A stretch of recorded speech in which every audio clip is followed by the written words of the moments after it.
उधर पूरा विपक्ष ममता बनर्जी को फोन मिला रहा था। इधर ममता बनर्जी मोदी से फोन पर बात कर रही थी। राहुल गांधी से लेकर अखिलेश यादव तक ममता बनर्जी को खोज रहे थे, लेकिन ममता बनर्जी ने एक ऐलान करके पूरे विपक्ष की नींद उड़ा दी है। उधर नीतीश कुमार के पलटी मारने की खबर आई तो इधर मोदी के लिए ममता बनर्जी आकर खड़ी हो गई। ममता बनर्जी ने इमरजेंसी मीटिंग बुलाई है। दावा किया जा रहा है कि इस मीटिंग में ममता बनर्जी मोदी को सपोर्ट करने का ऐलान करेंगी। इधर इंडिया गठबंधन के नेता उन्हें फोन मिला रहे हैं, लेकिन ममता बनर्जी का फोन बंद आ रहा है। सिर्फ 12 घंटे के अंदर अमित शाह ने पूरा खेल पलट दिया है। क्या है मोदी शाह का ऑपरेशन लोटस, उससे पहले आपको बताते हैं कि तीसरी बार प्रधानमंत्री बनने से पहले मोदी शाह इस वक्त क्या कर रहे हैं। मोदी भले तीसरी बार प्रधानमंत्री बनने जा रहे, लेकिन मोदी को कई सबक भी इस चुनाव से मिले हैं। पहला सबक ये कि बीजेपी के जो नेता ओवर कॉन्फिडेंस में थे और मोदी के नाम पर चुनाव जीतना चाहते थे, जनता ने बता दिया है कि मोदी के साथ साथ काम करना भी जरूरी है। सिर्फ मोदी के नाम से काम नहीं चलेगा। जैसे अमेठी में राहुल गांधी को हराने के बाद स्मृति ईरानी के अंदर भी अहंकार आ गया था और उस अहंकार को किशोरी लाल ने तोड़ दिया। स्मृति ईरानी की हार के बाद प्रियंका गांधी ने एक ट्वीट किया। प्रियंका गांधी कांग्रेस के उम्मीदवार किशोरी लाल के साथ अपनी फोटो शेयर करते हुए लिखा है, किशोरी भैया, मुझे कभी कोई शक नहीं था, मुझे शुरू से यकीन था कि आप जीतोगे। आपको और अमेठी के मेरे प्यारे भाइयों और बहनों को हार्दिक बधाई। स्मृति ईरानी को अमेठी से हराने वाले केएल शर्मा यानी किशोरी लाल शर्मा गांधी परिवार के करीबी माने जाते हैं। केएल शर्मा पंजाब के लुधियाना के रहने वाले हैं। शर्मा ने 1983 में राजीव गांधी के साथ रायबरेली और अमेठी में कदम रखा था। तब से वो गांधी परिवार के करीबी हैं। पहली बार जब सोनिया गांधी सक्रिय राजनीति में उतरी और अमेठी से चुनाव लड़ी तो केएल शर्मा उनके साथ अमेठी में सक्रिय हुए। जब सोनिया गांधी ने राहुल गांधी के लिए अमेठी सीट छोड़ दी और खुद रायबरेली आ गई तो केएल राहुल ने रायबरेली और अमेठी दोनों ही सीटों की जिम्मेदारी अपने ऊपर ले ली थी। 2019 में जब राहुल गांधी अमेठी से चुनाव हार गए तो खुद केएल शर्मा मैदान पर आ गए और स्मृति ईरानी को चुनाव हरा दिया।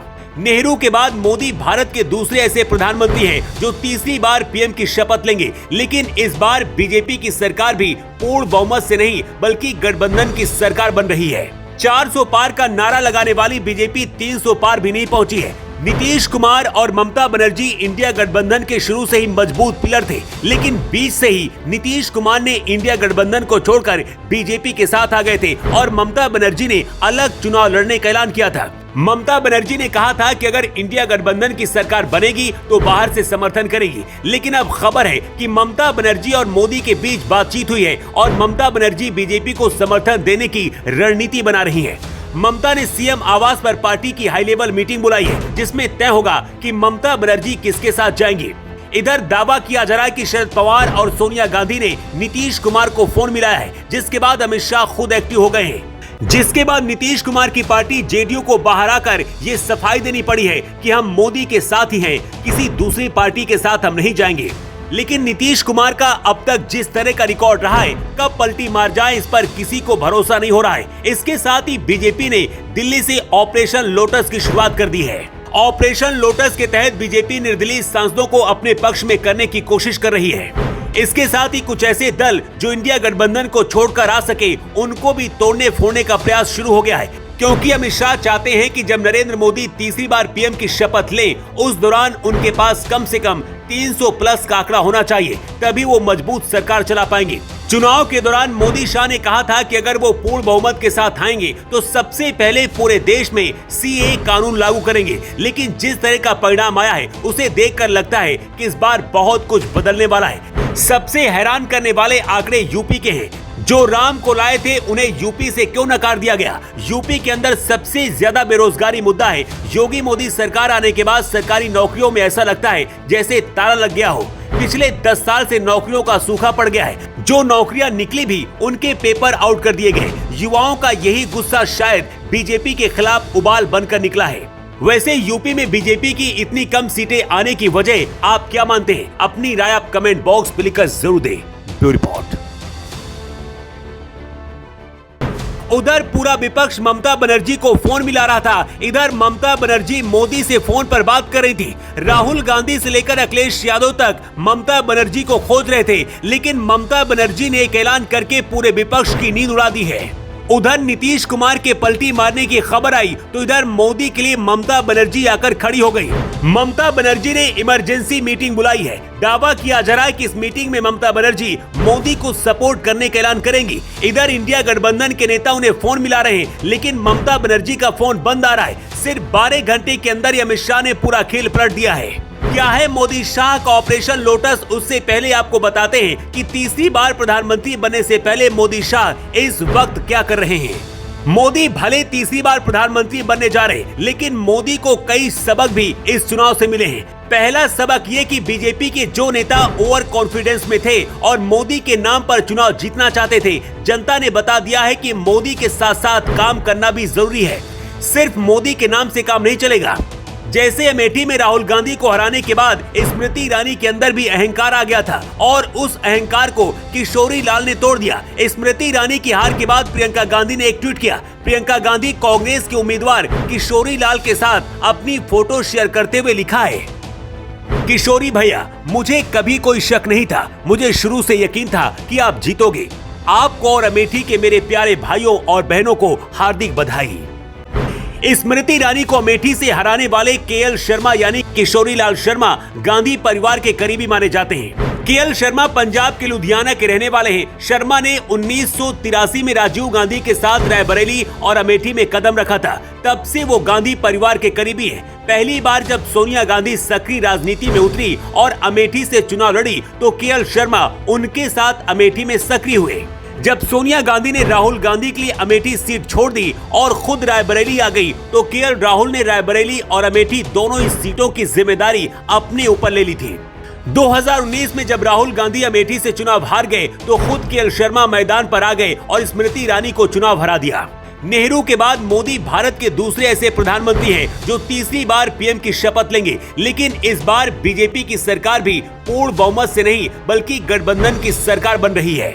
400 पार का नारा लगाने वाली बीजेपी 300 पार भी नहीं पहुंची है। नीतीश कुमार और ममता बनर्जी इंडिया गठबंधन के शुरू से ही मजबूत पिलर थे, लेकिन बीच से ही नीतीश कुमार ने इंडिया गठबंधन को छोड़कर बीजेपी के साथ आ गए थे और ममता बनर्जी ने अलग चुनाव लड़ने का ऐलान किया था। ममता बनर्जी ने कहा था कि अगर इंडिया गठबंधन की सरकार बनेगी तो बाहर से समर्थन करेगी, लेकिन अब खबर है कि ममता बनर्जी और मोदी के बीच बातचीत हुई है और ममता बनर्जी बीजेपी को समर्थन देने की रणनीति बना रही है। ममता ने सीएम आवास पर पार्टी की हाई लेवल मीटिंग बुलाई है, जिसमें तय होगा कि ममता बनर्जी किसके साथ जाएंगी। इधर दावा किया जा रहा है कि शरद पवार और सोनिया गांधी ने नीतीश कुमार को फोन मिलाया है, जिसके बाद अमित शाह खुद एक्टिव हो गए हैं। जिसके बाद नीतीश कुमार की पार्टी जेडीयू को बाहर आकर ये सफाई देनी पड़ी है कि हम मोदी के साथ ही हैं, किसी दूसरी पार्टी के साथ हम नहीं जाएंगे। लेकिन नीतीश कुमार का अब तक जिस तरह का रिकॉर्ड रहा है, कब पलटी मार जाए इस पर किसी को भरोसा नहीं हो रहा है। इसके साथ ही बीजेपी ने दिल्ली से ऑपरेशन लोटस की शुरुआत कर दी है। ऑपरेशन लोटस के तहत बीजेपी निर्दलीय सांसदों को अपने पक्ष में करने की कोशिश कर रही है। इसके साथ ही कुछ ऐसे दल जो इंडिया गठबंधन को छोड़कर आ सके, उनको भी तोड़ने फोड़ने का प्रयास शुरू हो गया है, क्योंकि अमित शाह चाहते हैं कि जब नरेंद्र मोदी तीसरी बार पीएम की शपथ लें, उस दौरान उनके पास कम से कम 300 प्लस का आंकड़ा होना चाहिए, तभी वो मजबूत सरकार चला पाएंगे। चुनाव के दौरान मोदी शाह ने कहा था कि अगर वो पूर्ण बहुमत के साथ आएंगे तो सबसे पहले पूरे देश में सीए कानून लागू करेंगे, लेकिन जिस तरह का परिणाम आया है उसे देखकर लगता है कि इस बार बहुत कुछ बदलने वाला है। सबसे हैरान करने वाले आंकड़े यूपी के हैं। जो राम को लाए थे उन्हें यूपी से क्यों नकार दिया गया? यूपी के अंदर सबसे ज्यादा बेरोजगारी मुद्दा है। योगी मोदी सरकार आने के बाद सरकारी नौकरियों में ऐसा लगता है जैसे ताला लग गया हो। पिछले 10 साल से नौकरियों का सूखा पड़ गया है। जो नौकरियां निकली भी उनके पेपर आउट कर दिए गए। युवाओं का यही गुस्सा शायद बीजेपी के खिलाफ उबाल बनकर निकला है।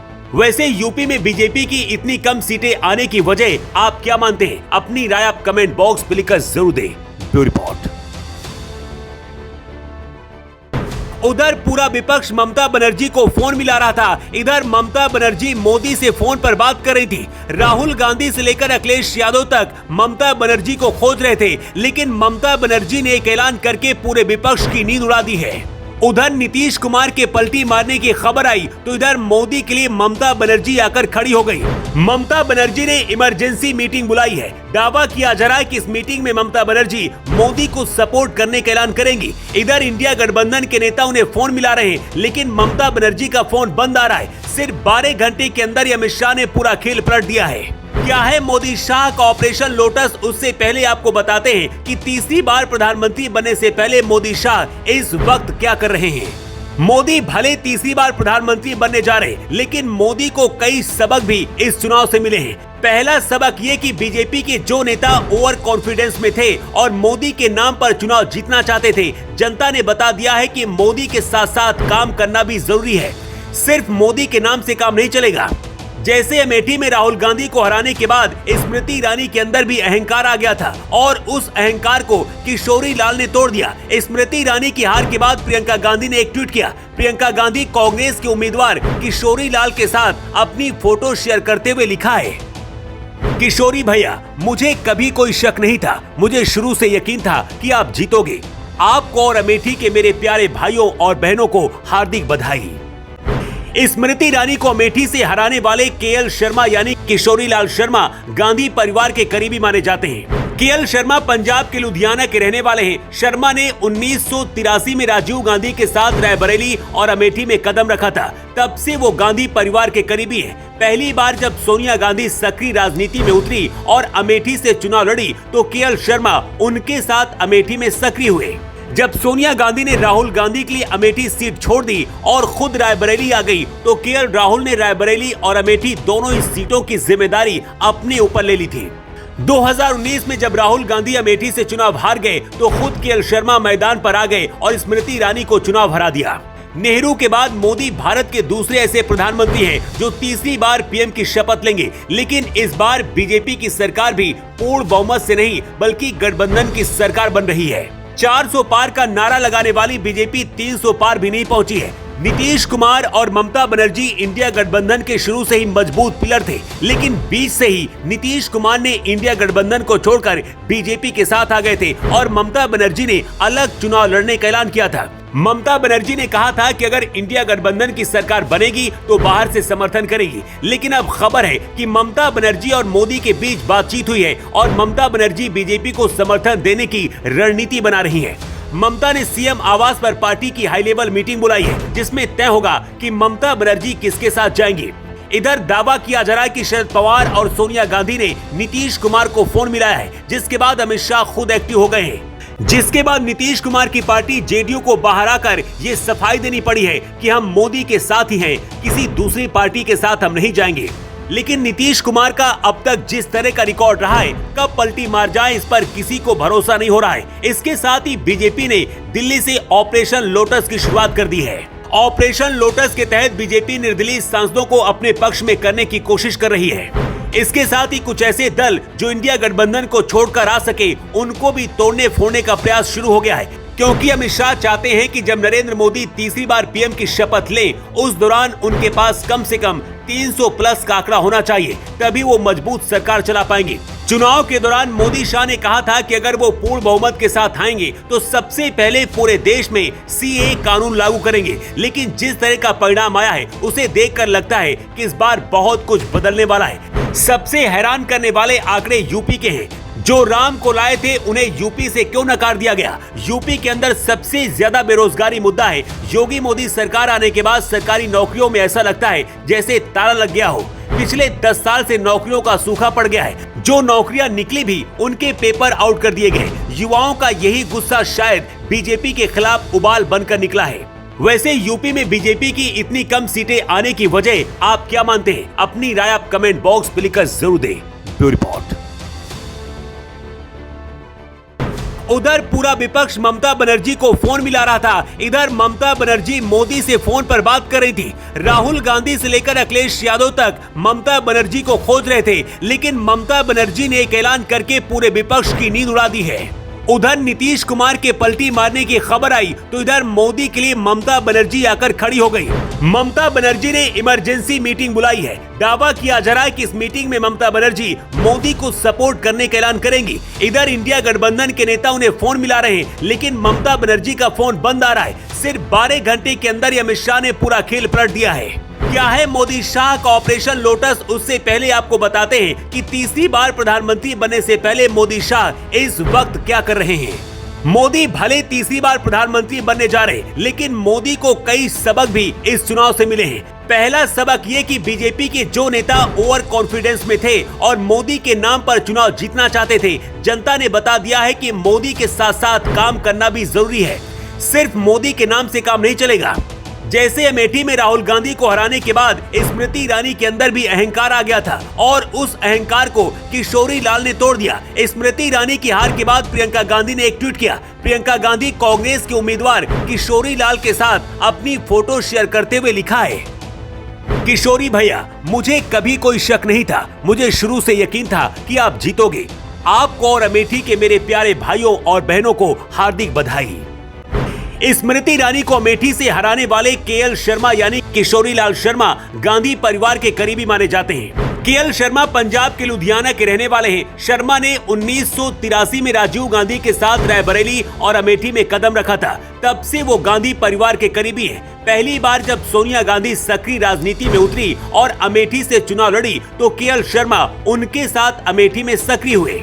जब सोनिया गांधी ने राहुल गांधी के लिए अमेठी सीट छोड़ दी और खुद रायबरेली आ गई तो केएल राहुल ने रायबरेली और अमेठी दोनों ही सीटों की जिम्मेदारी अपने ऊपर ले ली थी। 2019 में जब राहुल गांधी अमेठी से चुनाव हार गए तो खुद केएल शर्मा मैदान पर आ गए और स्मृति ईरानी को चुनाव हरा दिया। नेहरू के बाद मोदी भारत के दूसरे ऐसे प्रधानमंत्री हैं जो तीसरी बार पीएम की शपथ लेंगे, लेकिन इस बार बीजेपी की सरकार भी पूर्ण बहुमत से नहीं बल्कि गठबंधन की सरकार बन रही है। 400 पार का नारा लगाने वाली बीजेपी 300 पार भी नहीं पहुंची है। नीतीश कुमार और ममता बनर्जी इंडिया गठबंधन के शुरू से ही मजबूत पिलर थे, लेकिन बीच से ही नीतीश कुमार ने इंडिया गठबंधन को छोड़कर बीजेपी के साथ आ गए थे और ममता बनर्जी ने अलग चुनाव लड़ने का ऐलान किया था। ममता बनर्जी ने कहा था कि अगर इंडिया गठबंधन की सरकार बनेगी तो बाहर से समर्थन करेगी, लेकिन अब खबर है कि ममता बनर्जी और मोदी के बीच बातचीत हुई है और ममता बनर्जी बीजेपी को समर्थन देने की रणनीति बना रही है। ममता ने सीएम आवास पर पार्टी की हाई लेवल मीटिंग बुलाई है, जिसमें तय होगा कि ममता बनर्जी किसके साथ जाएंगी। इधर दावा किया जा रहा है कि शरद पवार और सोनिया गांधी ने नीतीश कुमार को फोन मिलाया है, जिसके बाद अमित शाह खुद एक्टिव हो गए हैं। जिसके बाद नीतीश कुमार की पार्टी जेडीयू को बाहर आकर ये सफाई देनी पड़ी है कि हम मोदी के साथ ही हैं, किसी दूसरी पार्टी के साथ हम नहीं जाएंगे। लेकिन नीतीश कुमार का अब तक जिस तरह का रिकॉर्ड रहा है, कब पलटी मार जाए इस पर किसी को भरोसा नहीं हो रहा है। इसके साथ ही बीजेपी ने दिल्ली से ऑपरेशन लोटस की शुरुआत कर दी है। ऑपरेशन लोटस के तहत बीजेपी निर्दलीय सांसदों को अपने पक्ष में करने की कोशिश कर रही है। इसके साथ ही कुछ ऐसे दल जो इंडिया गठबंधन को छोड़कर आ सके, उनको भी तोड़ने फोड़ने का प्रयास शुरू हो गया है, क्योंकि अमित शाह चाहते हैं कि जब नरेंद्र मोदी तीसरी बार पीएम की शपथ लें, उस दौरान उनके पास कम से कम 300 प्लस का आंकड़ा होना चाहिए, तभी वो मजबूत सरकार चला पाएंगे। चुनाव के दौरान मोदी शाह ने कहा था कि अगर वो पूर्ण बहुमत के साथ आएंगे तो सबसे पहले पूरे देश में सीए कानून लागू करेंगे, लेकिन जिस तरह का परिणाम आया है उसे देखकर लगता है कि इस बार बहुत कुछ बदलने वाला है। सबसे हैरान करने वाले आंकड़े यूपी के हैं। जो राम को लाए थे उन्हें यूपी से क्यों नकार दिया गया। यूपी के अंदर सबसे ज्यादा बेरोजगारी मुद्दा है। योगी मोदी सरकार आने के बाद सरकारी नौकरियों में ऐसा लगता है जैसे ताला लग गया हो। पिछले 10 साल से नौकरियों का सूखा पड़ गया है। जो नौकरियां निकली भी उनके पेपर आउट कर दिए गए। युवाओं का यही गुस्सा शायद बीजेपी के खिलाफ उबाल बनकर निकला है। वैसे यूपी में बीजेपी की इतनी कम सीटें आने की वजह आप क्या मानते हैं? अपनी राय आप कमेंट बॉक्स में लिखकर जरूर दें। Bureau report. उधर पूरा विपक्ष ममता बनर्जी को फोन मिला रहा था। इधर ममता बनर्जी मोदी से फोन पर बात कर रही थी। राहुल गांधी से लेकर अखिलेश यादव तक ममता बनर्जी को खोज रहे थे, लेकिन ममता बनर्जी ने एक ऐलान करके पूरे विपक्ष की नींद उड़ा दी है। उधर नीतीश कुमार के पलटी मारने की खबर आई तो इधर मोदी के लिए ममता बनर्जी आकर खड़ी हो गई।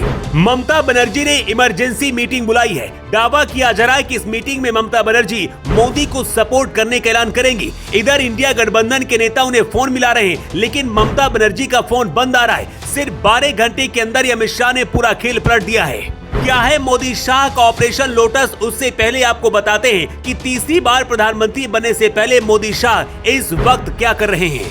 मोदी भले तीसरी बार प्रधानमंत्री बनने जा रहे, लेकिन मोदी को कई सबक भी इस चुनाव से मिले हैं। पहला सबक ये कि बीजेपी के जो नेता ओवर कॉन्फिडेंस में थे और मोदी के नाम पर चुनाव जीतना चाहते थे, जनता ने बता दिया है कि मोदी के साथ साथ काम करना भी जरूरी है।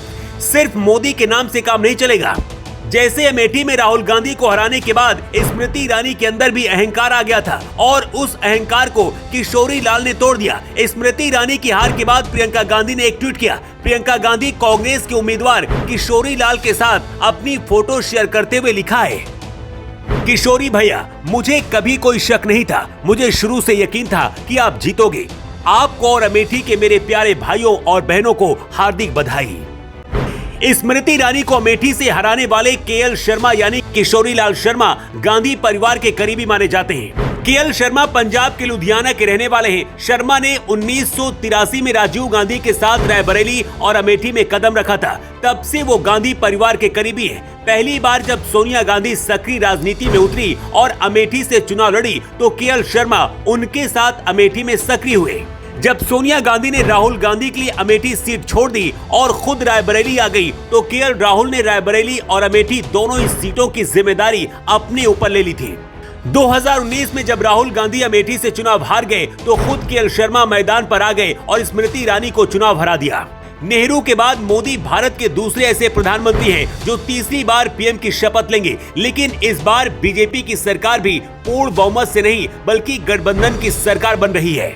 400 पार का नारा लगाने वाली बीजेपी 300 पार भी नहीं पहुंची है। नीतीश कुमार और ममता बनर्जी इंडिया गठबंधन के शुरू से ही मजबूत पिलर थे, लेकिन बीच से ही नीतीश कुमार ने इंडिया गठबंधन को छोड़कर बीजेपी के साथ आ गए थे और ममता बनर्जी ने अलग चुनाव लड़ने का ऐलान किया था। ममता बनर्जी ने कहा था कि अगर इंडिया गठबंधन की सरकार बनेगी तो बाहर से समर्थन करेगी, लेकिन अब खबर है कि ममता बनर्जी और मोदी के बीच बातचीत हुई है और ममता बनर्जी बीजेपी को समर्थन देने की रणनीति बना रही है। ममता ने सीएम आवास पर पार्टी की हाई लेवल मीटिंग बुलाई है, जिसमें तय होगा कि ममता बनर्जी किसके साथ जाएंगी। इधर दावा किया जा रहा है कि शरद पवार और सोनिया गांधी ने नीतीश कुमार को फोन मिलाया है, जिसके बाद अमित शाह खुद एक्टिव हो गए हैं।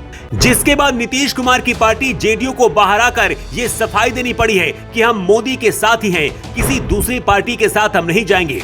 लेकिन नीतीश कुमार का अब तक जिस तरह का रिकॉर्ड रहा है, कब पलटी मार जाए इस पर किसी को भरोसा नहीं हो रहा है। इसके साथ ही बीजेपी ने दिल्ली से ऑपरेशन लोटस की शुरुआत कर दी है। ऑपरेशन लोटस के तहत बीजेपी निर्दलीय सांसदों को अपने पक्ष में करने की कोशिश कर रही है। इसके साथ ही कुछ ऐसे दल जो इंडिया गठबंधन को छोड़कर आ सके, उनको भी तोड़ने फोड़ने का प्रयास शुरू हो गया है, क्योंकि अमित शाह चाहते हैं कि जब नरेंद्र मोदी तीसरी बार पीएम की शपथ लें, उस दौरान उनके पास कम से कम 300 प्लस का आंकड़ा होना चाहिए, तभी वो मजबूत सरकार चला पाएंगे। चुनाव के दौरान मोदी शाह ने कहा था कि अगर वो पूर्ण बहुमत के साथ आएंगे तो सबसे पहले पूरे देश में सीए कानून लागू करेंगे, लेकिन जिस तरह का परिणाम आया है उसे देखकर लगता है कि इस बार बहुत कुछ बदलने वाला है। सबसे हैरान करने वाले आंकड़े यूपी के हैं। जो राम को लाए थे उन्हें यूपी से क्यों नकार दिया गया? यूपी के अंदर सबसे ज्यादा बेरोजगारी मुद्दा है। योगी मोदी सरकार आने के बाद सरकारी नौकरियों में ऐसा लगता है जैसे ताला लग गया हो। पिछले 10 साल से नौकरियों का सूखा पड़ गया है। जो नौकरियां निकली भी उनके पेपर आउट कर दिए गए। युवाओं का यही गुस्सा शायद बीजेपी के खिलाफ उबाल बनकर निकला है। वैसे यूपी में बीजेपी की इतनी कम सीटें आने की वजह आप क्या मानते हैं? अपनी राय आप कमेंट बॉक्स में लिखकर जरूर दें। Bureau report.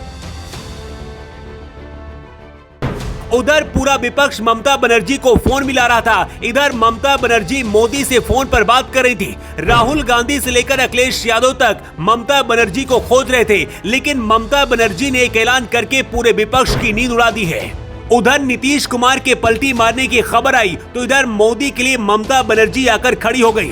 ममता बनर्जी ने इमरजेंसी मीटिंग बुलाई है। दावा किया जा रहा है कि इस मीटिंग में ममता बनर्जी मोदी को सपोर्ट करने का ऐलान करेंगी। इधर इंडिया गठबंधन के नेता उन्हें फोन मिला रहे हैं, लेकिन ममता बनर्जी का फोन बंद आ रहा है। सिर्फ 12 घंटे के अंदर अमित शाह ने पूरा खेल पलट दिया है। क्या है मोदी शाह का ऑपरेशन लोटस, उससे पहले आपको बताते हैं कि तीसरी बार प्रधानमंत्री बनने से पहले मोदी शाह इस वक्त क्या कर रहे हैं।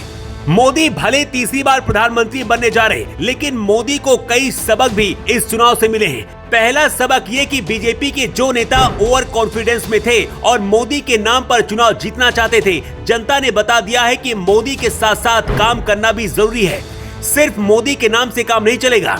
जैसे अमेठी में राहुल गांधी को हराने के बाद स्मृति ईरानी के अंदर भी अहंकार आ गया था और उस अहंकार को किशोरी लाल ने तोड़ दिया। स्मृति ईरानी की हार के बाद प्रियंका गांधी ने एक ट्वीट किया। प्रियंका गांधी कांग्रेस के उम्मीदवार किशोरी लाल के साथ अपनी फोटो शेयर करते हुए लिखा है, किशोरी भैया, मुझे कभी कोई शक नहीं था, मुझे शुरू से यकीन था कि आप जीतोगे।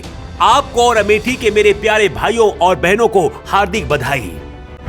स्मृति ईरानी को अमेठी से हराने वाले केएल शर्मा यानी किशोरी लाल शर्मा गांधी परिवार के करीबी माने जाते हैं। केएल शर्मा पंजाब के लुधियाना के रहने वाले हैं। शर्मा ने 1983 में राजीव गांधी के साथ रायबरेली और अमेठी में कदम रखा था।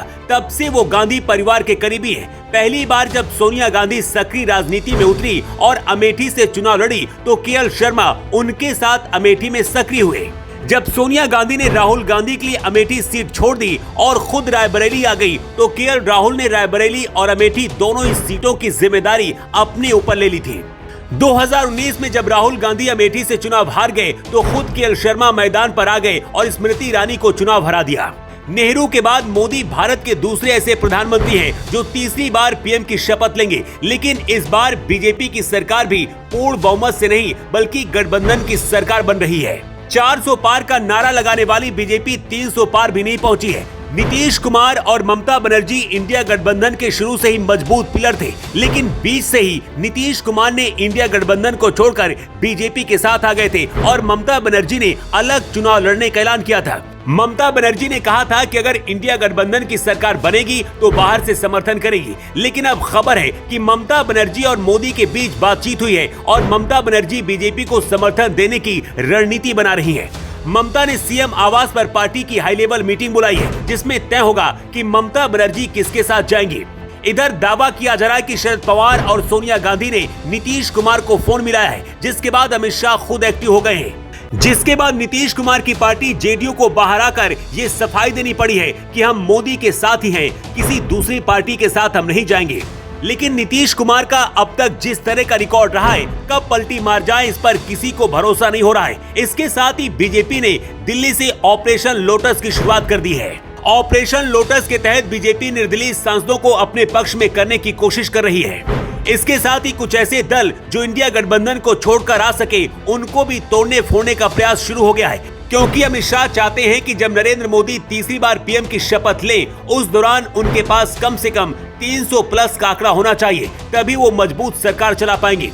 चुनाव के दौरान मोदी शाह ने कहा था कि अगर वो पूर्ण बहुमत के साथ आएंगे तो सबसे पहले पूरे देश में सीए कानून लागू करेंगे, लेकिन जिस तरह का परिणाम आया है उसे देखकर लगता है कि इस बार बहुत कुछ बदलने वाला है। सबसे हैरान करने वाले आंकड़े यूपी के हैं। जो राम को लाए थे उन्हें यूपी से क्यों नकार दिया गया? यूपी के अंदर सबसे ज्यादा बेरोजगारी मुद्दा है। योगी मोदी सरकार आने के बाद सरकारी नौकरियों में ऐसा लगता है जैसे ताला लग गया हो। पिछले 10 साल से नौकरियों का सूखा पड़ गया है। जो नौकरियां निकली भी उनके पेपर आउट कर दिए गए। युवाओं का यही गुस्सा शायद बीजेपी के खिलाफ उबाल बनकर निकला है। वैसे यूपी में बीजेपी की इतनी कम सीटें आने की वजह आप क्या मानते हैं? अपनी राय आप कमेंट बॉक्स में लिखकर जरूर दें। Bureau report.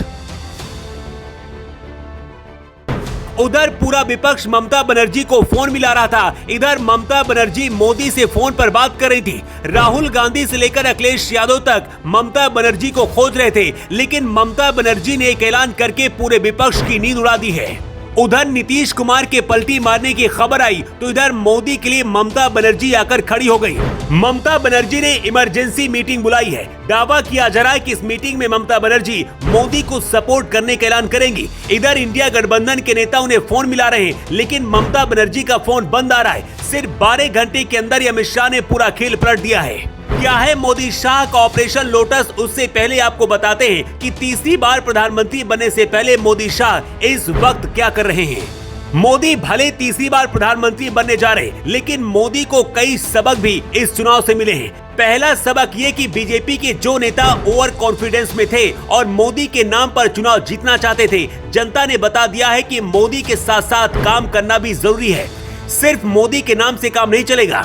जैसे अमेठी में राहुल गांधी को हराने के बाद स्मृति ईरानी के अंदर भी अहंकार आ गया था और उस अहंकार को किशोरी लाल ने तोड़ दिया। स्मृति ईरानी की हार के बाद प्रियंका गांधी ने एक ट्वीट किया। प्रियंका गांधी कांग्रेस के उम्मीदवार किशोरी लाल के साथ अपनी फोटो शेयर करते हुए लिखा है, किशोरी भैया, मुझे कभी कोई शक नहीं था, मुझे शुरू से यकीन था कि आप जीतोगे। आपको और अमेठी के मेरे प्यारे भाइयों और बहनों को हार्दिक बधाई।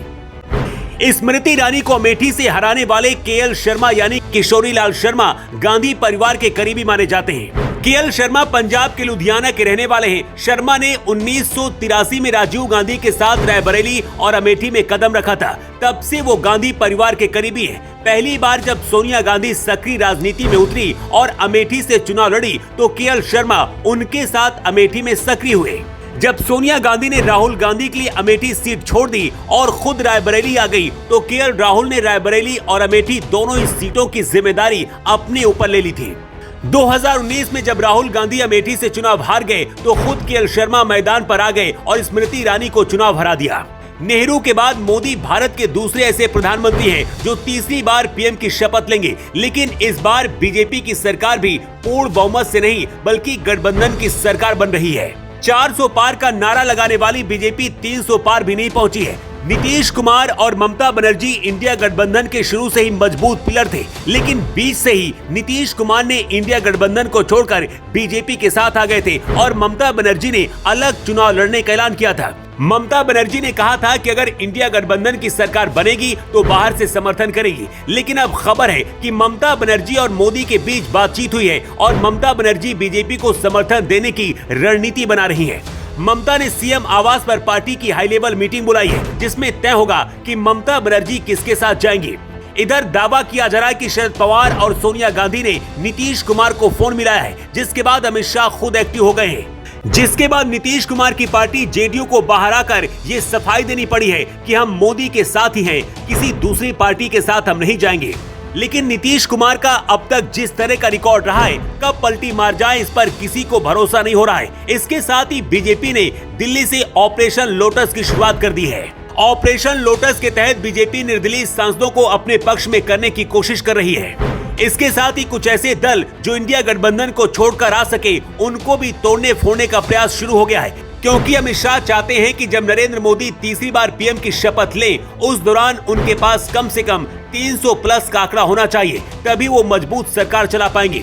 चुनाव के दौरान मोदी शाह ने कहा था कि अगर वो पूर्ण बहुमत के साथ आएंगे तो सबसे पहले पूरे देश में सीए कानून लागू करेंगे, लेकिन जिस तरह का परिणाम आया है उसे देखकर लगता है कि इस बार बहुत कुछ बदलने वाला है। सबसे हैरान करने वाले आंकड़े यूपी के हैं। जो राम को लाए थे उन्हें यूपी से क्यों नकार दिया गया। यूपी के अंदर सबसे ज्यादा बेरोजगारी मुद्दा है। योगी मोदी सरकार आने के बाद सरकारी नौकरियों में ऐसा लगता है जैसे ताला लग गया हो। पिछले 10 साल से नौकरियों का सूखा पड़ गया है। जो नौकरियां निकली भी उनके पेपर आउट कर दिए गए। युवाओं का यही गुस्सा शायद बीजेपी के खिलाफ उबाल बनकर निकला है।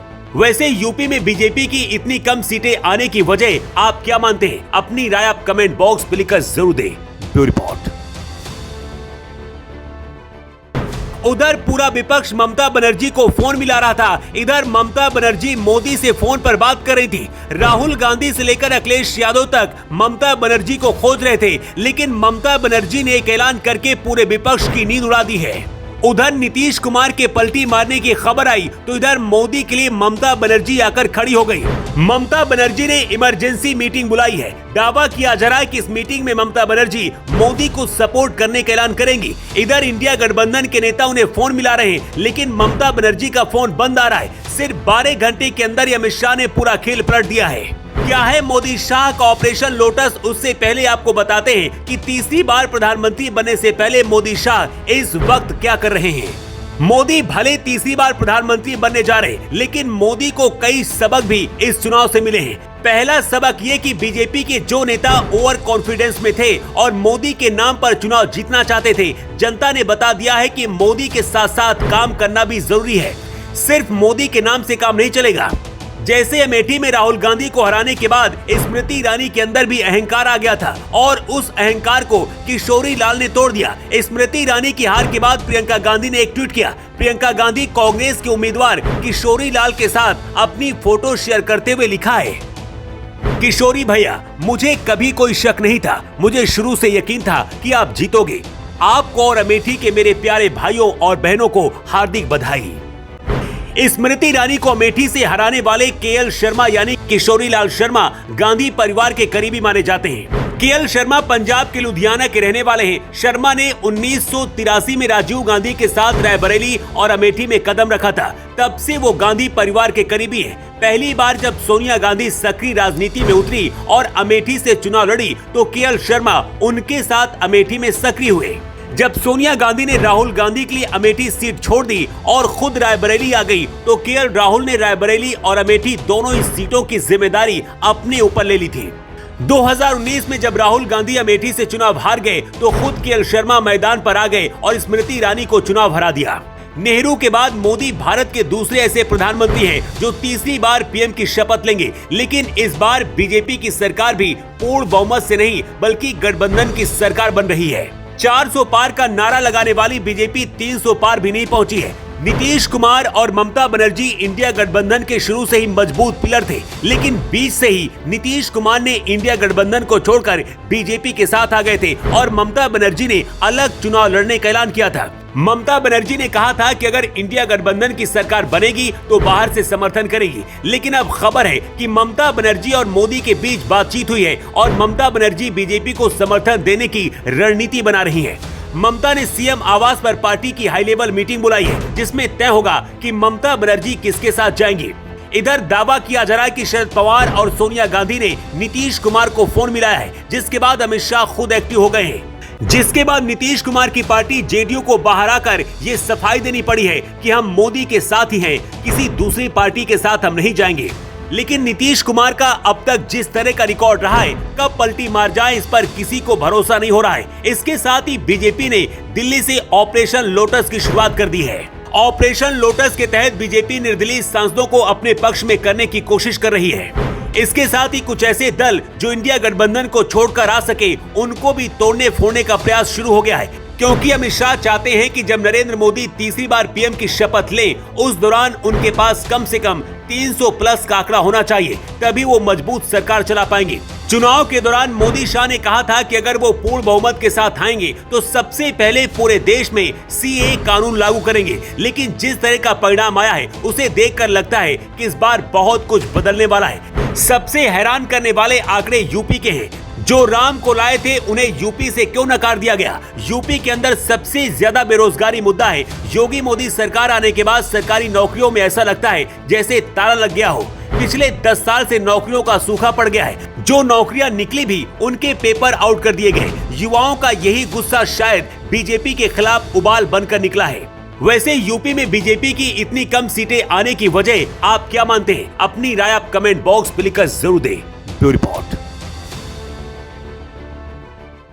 उधर पूरा विपक्ष ममता बनर्जी को फोन मिला रहा था। इधर ममता बनर्जी मोदी से फोन पर बात कर रही थी। राहुल गांधी से लेकर अखिलेश यादव तक ममता बनर्जी को खोज रहे थे, लेकिन ममता बनर्जी ने एक ऐलान करके पूरे विपक्ष की नींद उड़ा दी है। उधर नीतीश कुमार के पलटी मारने की खबर आई तो इधर मोदी के लिए ममता बनर्जी आकर खड़ी हो गई। ममता बनर्जी ने इमरजेंसी मीटिंग बुलाई है। दावा किया जा रहा है कि इस मीटिंग में ममता बनर्जी मोदी को सपोर्ट करने का ऐलान करेंगी। इधर इंडिया गठबंधन के नेता उन्हें फोन मिला रहे हैं, लेकिन ममता बनर्जी का फोन बंद आ रहा है। सिर्फ 12 घंटे के अंदर अमित शाह ने पूरा खेल पलट दिया है। क्या है मोदी शाह का ऑपरेशन लोटस, उससे पहले आपको बताते हैं कि तीसरी बार प्रधानमंत्री बनने से पहले मोदी शाह इस वक्त क्या कर रहे हैं। मोदी भले तीसरी बार प्रधानमंत्री बनने जा रहे, लेकिन मोदी को कई सबक भी इस चुनाव से मिले हैं। पहला सबक ये कि बीजेपी के जो नेता ओवर कॉन्फिडेंस में थे और मोदी के नाम पर चुनाव जीतना चाहते थे, जनता ने बता दिया है कि मोदी के साथ साथ काम करना भी जरूरी है। सिर्फ मोदी के नाम से काम नहीं चलेगा। जैसे अमेठी में राहुल गांधी को हराने के बाद स्मृति ईरानी के अंदर भी अहंकार आ गया था और उस अहंकार को किशोरी लाल ने तोड़ दिया। स्मृति ईरानी की हार के बाद प्रियंका गांधी ने एक ट्वीट किया। प्रियंका गांधी कांग्रेस के उम्मीदवार किशोरी लाल के साथ अपनी फोटो शेयर करते हुए लिखा है, किशोरी भैया, मुझे कभी कोई शक नहीं था, मुझे शुरू से यकीन था कि आप जीतोगे। आपको और अमेठी के मेरे प्यारे भाइयों और बहनों को हार्दिक बधाई। स्मृति ईरानी को अमेठी से हराने वाले केएल शर्मा यानी किशोरी लाल शर्मा गांधी परिवार के करीबी माने जाते हैं। केएल शर्मा पंजाब के लुधियाना के रहने वाले हैं। शर्मा ने 1983 में राजीव गांधी के साथ रायबरेली और अमेठी में कदम रखा था। तब से वो गांधी परिवार के करीबी हैं। पहली बार जब सोनिया गांधी सक्रिय राजनीति में उतरी और अमेठी से चुनाव लड़ी तो केएल शर्मा उनके साथ अमेठी में सक्रिय हुए।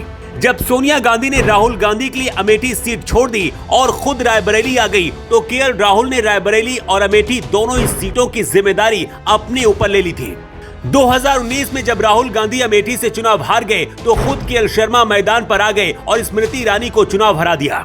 नेहरू के बाद मोदी भारत के दूसरे ऐसे प्रधानमंत्री हैं जो तीसरी बार पीएम की शपथ लेंगे, लेकिन इस बार बीजेपी की सरकार भी पूर्ण बहुमत से नहीं बल्कि गठबंधन की सरकार बन रही है। 400 पार का नारा लगाने वाली बीजेपी 300 पार भी नहीं पहुंची है। नीतीश कुमार और ममता बनर्जी इंडिया गठबंधन के शुरू से ही मजबूत पिलर थे, लेकिन बीच से ही नीतीश कुमार ने इंडिया गठबंधन को छोड़कर बीजेपी के साथ आ गए थे और ममता बनर्जी ने अलग चुनाव लड़ने का ऐलान किया था। ममता बनर्जी ने कहा था कि अगर इंडिया गठबंधन की सरकार बनेगी तो बाहर से समर्थन करेगी, लेकिन अब खबर है कि ममता बनर्जी और मोदी के बीच बातचीत हुई है और ममता बनर्जी बीजेपी को समर्थन देने की रणनीति बना रही है। ममता ने सीएम आवास पर पार्टी की हाई लेवल मीटिंग बुलाई है, जिसमें तय होगा कि ममता बनर्जी किसके साथ जाएंगी। इधर दावा किया जा रहा है कि शरद पवार और सोनिया गांधी ने नीतीश कुमार को फोन मिलाया है, जिसके बाद अमित शाह खुद एक्टिव हो गए हैं। जिसके बाद नीतीश कुमार की पार्टी जेडीयू को बाहर आकर ये सफाई देनी पड़ी है कि हम मोदी के साथ ही हैं, किसी दूसरी पार्टी के साथ हम नहीं जाएंगे। लेकिन नीतीश कुमार का अब तक जिस तरह का रिकॉर्ड रहा है, कब पलटी मार जाए इस पर किसी को भरोसा नहीं हो रहा है। इसके साथ ही बीजेपी ने दिल्ली से ऑपरेशन लोटस की शुरुआत कर दी है। ऑपरेशन लोटस के तहत बीजेपी निर्दलीय सांसदों को अपने पक्ष में करने की कोशिश कर रही है। इसके साथ ही कुछ ऐसे दल जो इंडिया गठबंधन को छोड़कर आ सके, उनको भी तोड़ने फोड़ने का प्रयास शुरू हो गया है, क्योंकि अमित शाह चाहते हैं कि जब नरेंद्र मोदी तीसरी बार पीएम की शपथ ले, उस दौरान उनके पास कम से कम 300 प्लस का आंकड़ा होना चाहिए, तभी वो मजबूत सरकार चला पाएंगे। चुनाव के दौरान मोदी शाह ने कहा था कि अगर वो पूर्ण बहुमत के साथ आएंगे तो सबसे पहले पूरे देश में सीए कानून लागू करेंगे, लेकिन जिस तरह का परिणाम आया है उसे देखकर लगता है कि इस बार बहुत कुछ बदलने वाला है। सबसे हैरान करने वाले आंकड़े यूपी के हैं। जो राम को लाए थे उन्हें यूपी से क्यों नकार दिया गया? यूपी के अंदर सबसे ज्यादा बेरोजगारी मुद्दा है। योगी मोदी सरकार आने के बाद सरकारी नौकरियों में ऐसा लगता है जैसे ताला लग गया हो। पिछले 10 साल से नौकरियों का सूखा पड़ गया है। जो नौकरियां निकली भी उनके पेपर आउट कर दिए गए। युवाओं का यही गुस्सा शायद बीजेपी के खिलाफ उबाल बनकर निकला है। वैसे यूपी में बीजेपी की इतनी कम सीटें आने की वजह आप क्या मानते हैं? अपनी राय आप कमेंट बॉक्स में लिखकर जरूर दें। Bureau report. उधर पूरा विपक्ष ममता बनर्जी को फोन मिला रहा था। इधर ममता बनर्जी मोदी से फोन पर बात कर रही थी। राहुल गांधी से लेकर अखिलेश यादव तक ममता बनर्जी को खोज रहे थे, लेकिन ममता बनर्जी ने एक ऐलान करके पूरे विपक्ष की नींद उड़ा दी है। उधर नीतीश कुमार के पलटी मारने की खबर आई तो इधर मोदी के लिए ममता बनर्जी आकर खड़ी हो गई। ममता बनर्जी ने इमरजेंसी मीटिंग बुलाई है। दावा किया जा रहा है कि इस मीटिंग में ममता बनर्जी मोदी को सपोर्ट करने का ऐलान करेंगी। इधर इंडिया गठबंधन के नेता उन्हें फोन मिला रहे हैं, लेकिन ममता बनर्जी का फोन बंद आ रहा है। सिर्फ 12 घंटे के अंदर अमित शाह ने पूरा खेल पलट दिया है। क्या है मोदी शाह का ऑपरेशन लोटस, उससे पहले आपको बताते हैं कि तीसरी बार प्रधानमंत्री बनने से पहले मोदी शाह इस वक्त क्या कर रहे हैं। मोदी भले तीसरी बार प्रधानमंत्री बनने जा रहे, लेकिन मोदी को कई सबक भी इस चुनाव से मिले हैं। पहला सबक ये कि बीजेपी के जो नेता ओवर कॉन्फिडेंस में थे और मोदी के नाम पर चुनाव जीतना चाहते थे, जनता ने बता दिया है कि मोदी के साथ साथ काम करना भी जरूरी है। सिर्फ मोदी के नाम से काम नहीं चलेगा।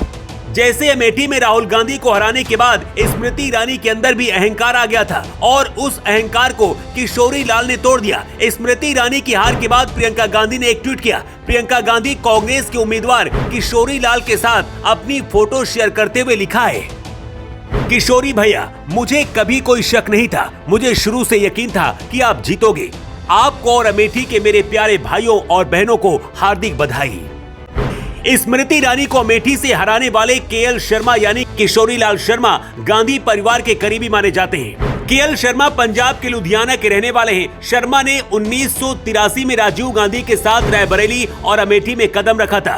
तब से वो गांधी परिवार के करीबी हैं। पहली बार जब सोनिया गांधी सक्रिय राजनीति में उतरी और अमेठी से चुनाव लड़ी तो केएल शर्मा उनके साथ अमेठी में सक्रिय हुए।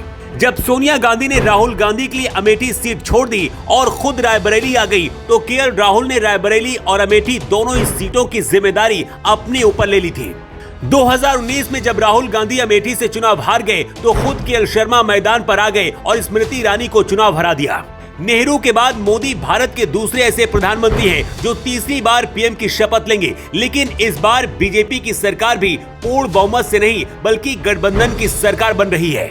400 पार का नारा लगाने वाली बीजेपी 300 पार भी नहीं पहुंची है। नीतीश कुमार और ममता बनर्जी इंडिया गठबंधन के शुरू से ही मजबूत पिलर थे, लेकिन बीच से ही नीतीश कुमार ने इंडिया गठबंधन को छोड़कर बीजेपी के साथ आ गए थे और ममता बनर्जी ने अलग चुनाव लड़ने का ऐलान किया था। ममता बनर्जी ने कहा था कि अगर इंडिया गठबंधन की सरकार बनेगी तो बाहर से समर्थन करेगी, लेकिन अब खबर है कि ममता बनर्जी और मोदी के बीच बातचीत हुई है और ममता बनर्जी बीजेपी को समर्थन देने की रणनीति बना रही है।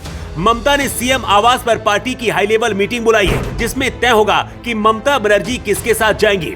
इधर दावा किया जा रहा है कि शरद पवार और सोनिया गांधी ने नीतीश कुमार को फोन मिलाया है, जिसके बाद अमित शाह खुद एक्टिव हो गए हैं। जिसके बाद नीतीश कुमार की पार्टी जेडीयू को बाहर आकर ये सफाई देनी पड़ी है कि हम मोदी के साथ ही हैं, किसी दूसरी पार्टी के साथ हम नहीं जाएंगे।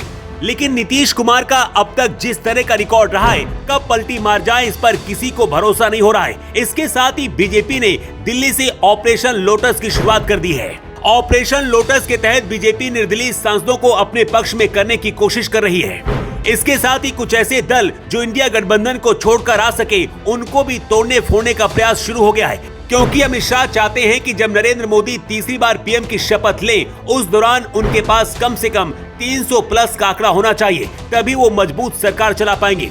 चुनाव के दौरान मोदी शाह ने कहा था कि अगर वो पूर्ण बहुमत के साथ आएंगे तो सबसे पहले पूरे देश में सीए कानून लागू करेंगे, लेकिन जिस तरह का परिणाम आया है उसे देखकर लगता है कि इस बार बहुत कुछ बदलने वाला है। सबसे हैरान करने वाले आंकड़े यूपी के हैं।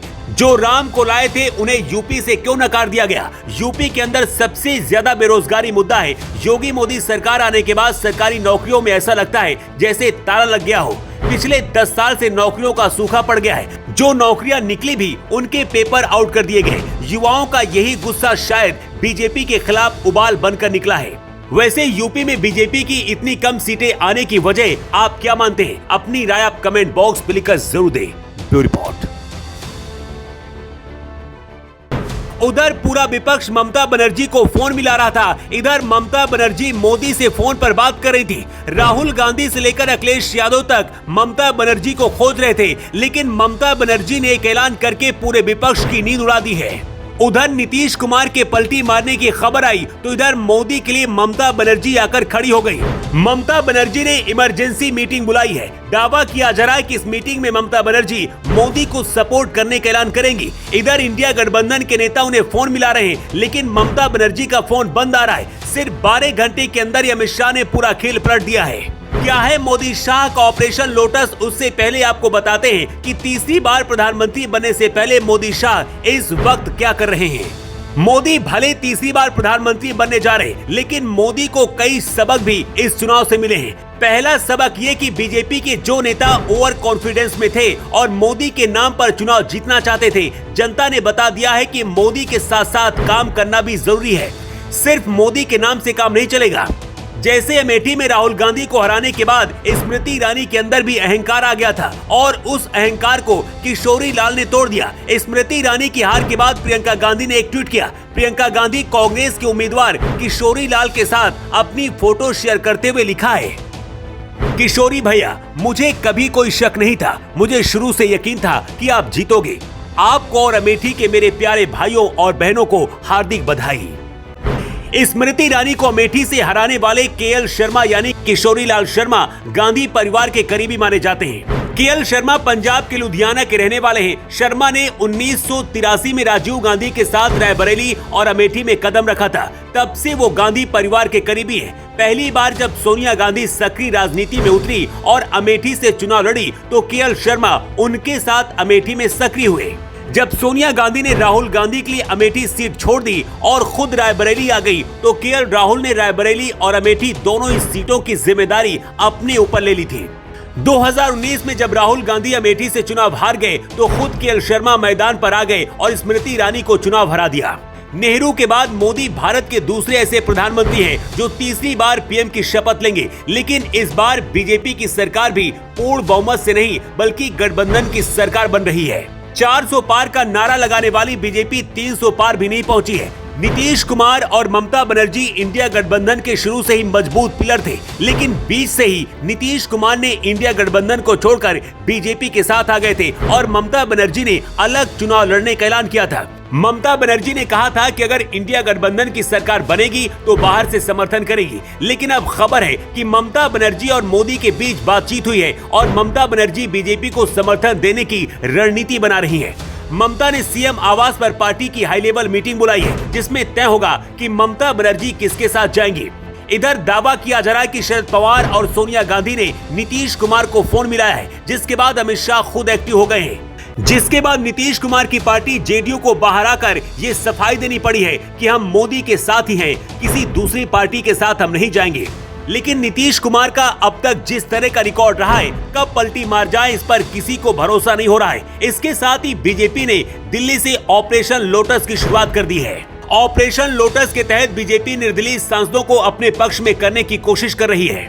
इसके साथ ही कुछ ऐसे दल जो इंडिया गठबंधन को छोड़कर आ सके, उनको भी तोड़ने फोड़ने का प्रयास शुरू हो गया है, क्योंकि अमित शाह चाहते हैं कि जब नरेंद्र मोदी तीसरी बार पीएम की शपथ लें, उस दौरान उनके पास कम से कम 300 प्लस का आंकड़ा होना चाहिए, तभी वो मजबूत सरकार चला पाएंगे। चुनाव के दौरान मोदी शाह ने कहा था कि अगर वो पूर्ण बहुमत के साथ आएंगे तो सबसे पहले पूरे देश में सीए कानून लागू करेंगे, लेकिन जिस तरह का परिणाम आया है उसे देखकर लगता है कि इस बार बहुत कुछ बदलने वाला है। सबसे हैरान करने वाले आंकड़े यूपी के हैं। जो राम को लाए थे उन्हें यूपी से क्यों नकार दिया गया? यूपी के अंदर सबसे ज्यादा बेरोजगारी मुद्दा है। योगी मोदी सरकार आने के बाद सरकारी नौकरियों में ऐसा लगता है जैसे ताला लग गया हो। पिछले 10 साल से नौकरियों का सूखा पड़ गया है। जो नौकरियां निकली भी उनके पेपर आउट कर दिए गए। युवाओं का यही गुस्सा शायद बीजेपी के खिलाफ उबाल बनकर निकला है। वैसे यूपी में बीजेपी की इतनी कम सीटें आने की वजह आप क्या मानते हैं? अपनी राय आप कमेंट बॉक्स में लिखकर जरूर दें। Bureau report. उधर पूरा विपक्ष ममता बनर्जी को फोन मिला रहा था। इधर ममता बनर्जी मोदी से फोन पर बात कर रही थी। राहुल गांधी से लेकर अखिलेश यादव तक ममता बनर्जी को खोज रहे थे, लेकिन ममता बनर्जी ने एक ऐलान करके पूरे विपक्ष की नींद उड़ा दी है। उधर नीतीश कुमार के पलटी मारने की खबर आई तो इधर मोदी के लिए ममता बनर्जी आकर खड़ी हो गई। ममता बनर्जी ने इमरजेंसी मीटिंग बुलाई है। दावा किया जा रहा है कि इस मीटिंग में ममता बनर्जी मोदी को सपोर्ट करने का ऐलान करेंगी। इधर इंडिया गठबंधन के नेता उन्हें फोन मिला रहे हैं, लेकिन ममता बनर्जी का फोन बंद आ रहा है। सिर्फ 12 घंटे के अंदर अमित शाह ने पूरा खेल पलट दिया है। क्या है मोदी शाह का ऑपरेशन लोटस, उससे पहले आपको बताते हैं कि तीसरी बार प्रधानमंत्री बनने से पहले मोदी शाह इस वक्त क्या कर रहे हैं। मोदी भले तीसरी बार प्रधानमंत्री बनने जा रहे, लेकिन मोदी को कई सबक भी इस चुनाव से मिले हैं। पहला सबक ये कि बीजेपी के जो नेता ओवर कॉन्फिडेंस में थे और मोदी के नाम पर चुनाव जीतना चाहते थे, जनता ने बता दिया है कि मोदी के साथ साथ काम करना भी जरूरी है। सिर्फ मोदी के नाम से काम नहीं चलेगा। जैसे अमेठी में राहुल गांधी को हराने के बाद स्मृति ईरानी के अंदर भी अहंकार आ गया था और उस अहंकार को किशोरी लाल ने तोड़ दिया। स्मृति ईरानी की हार के बाद प्रियंका गांधी ने एक ट्वीट किया। प्रियंका गांधी कांग्रेस के उम्मीदवार किशोरी लाल के साथ अपनी फोटो शेयर करते हुए लिखा है, किशोरी भैया, मुझे कभी कोई शक नहीं था, मुझे शुरू से यकीन था कि आप जीतोगे। आपको और अमेठी के मेरे प्यारे भाइयों और बहनों को हार्दिक बधाई। स्मृति ईरानी को अमेठी से हराने वाले केएल शर्मा यानी किशोरी लाल शर्मा गांधी परिवार के करीबी माने जाते हैं। केएल शर्मा पंजाब के लुधियाना के रहने वाले हैं। शर्मा ने 1983 में राजीव गांधी के साथ रायबरेली और अमेठी में कदम रखा था। तब से वो गांधी परिवार के करीबी हैं। पहली बार जब सोनिया गांधी सक्रिय राजनीति में उतरी और अमेठी से चुनाव लड़ी तो केएल शर्मा उनके साथ अमेठी में सक्रिय हुए। जब सोनिया गांधी ने राहुल गांधी के लिए अमेठी सीट छोड़ दी और खुद रायबरेली आ गई तो केएल राहुल ने रायबरेली और अमेठी दोनों ही सीटों की जिम्मेदारी अपने ऊपर ले ली थी। 2019 में जब राहुल गांधी अमेठी से चुनाव हार गए तो खुद केएल शर्मा मैदान पर आ गए और स्मृति ईरानी को चुनाव हरा दिया।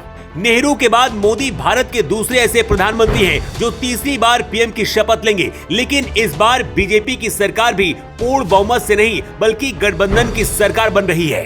400 पार का नारा लगाने वाली बीजेपी 300 पार भी नहीं पहुंची है। नीतीश कुमार और ममता बनर्जी इंडिया गठबंधन के शुरू से ही मजबूत पिलर थे, लेकिन बीच से ही नीतीश कुमार ने इंडिया गठबंधन को छोड़कर बीजेपी के साथ आ गए थे और ममता बनर्जी ने अलग चुनाव लड़ने का ऐलान किया था। ममता बनर्जी ने कहा था कि अगर इंडिया गठबंधन की सरकार बनेगी तो बाहर से समर्थन करेगी, लेकिन अब खबर है कि ममता बनर्जी और मोदी के बीच बातचीत हुई है और ममता बनर्जी बीजेपी को समर्थन देने की रणनीति बना रही है।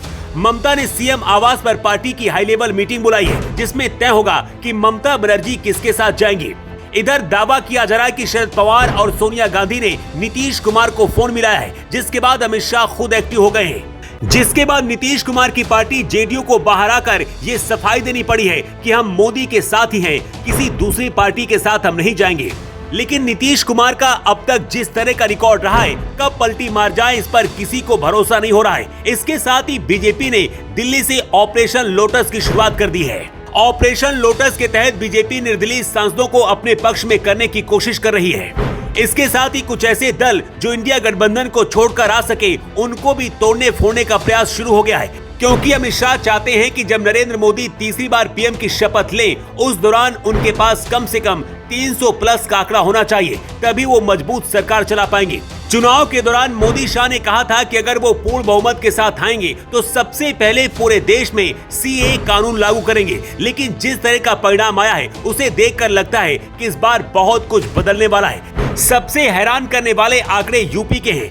जो राम को लाए थे उन्हें यूपी से क्यों नकार दिया गया? यूपी के अंदर सबसे ज्यादा बेरोजगारी मुद्दा है। योगी मोदी सरकार आने के बाद सरकारी नौकरियों में ऐसा लगता है जैसे ताला लग गया हो। पिछले 10 साल से नौकरियों का सूखा पड़ गया है। जो नौकरियां निकली भी उनके पेपर आउट कर दिए गए। युवाओं का यही गुस्सा शायद बीजेपी के खिलाफ उबाल बनकर निकला है। वैसे यूपी में बीजेपी की इतनी कम सीटें आने की वजह आप क्या मानते हैं? अपनी राय आप कमेंट बॉक्स में लिखकर जरूर दें। Bureau report.